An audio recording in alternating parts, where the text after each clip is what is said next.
అంటే రాయడం. కాబట్టి ఫస్ట్ ఆఫ్ ఆల్ శ్రవణం అంటే వినాలి, తర్వాత మాట్లాడాలి భాషణం, తర్వాత పఠనం చదవాలి, తర్వాత చివరిగా లేఖనం రాయాలి. ఈ విధంగా ఉంటాయి మన యొక్క భాష కౌశలాలు అంటారు వీటిని. కాబట్టి మొట్టమొదటిసారిగా ఎవరైనా చెప్తే మనం వినాలి, ఉపాధ్యాయుడు చెప్పేటప్పుడు బాగా వినాలి, దాన్ని శ్రవణం అంటారు. ఎందుకంటే మీరు విన్నది కొంతవరకు మీకు స్టోరేజ్ అవుతుంది, తర్వాత మాట్లాడతారు. విన్నదంతా ఏమైనా డౌట్స్ ఉంటే సందేహాలు తీర్చుకుంటారు, మీకు అర్థం కాలేకుంటే మాట్లాడతారు.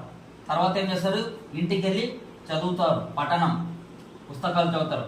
అప్పుడు క్లాస్లో టీచర్ చెప్పినది మీరు ఇంట్లో వెళ్ళి చదివినప్పుడు ఆ రెండు కలిపితే మీకు చాలా బాగా అర్థమవుతుంది. అంటే టీచర్ చెప్పిన విషయమే బుక్లో ఉంటుంది, బుక్లో చెప్తాడు కొన్ని అడిషన్గా యాడ్ చేసి.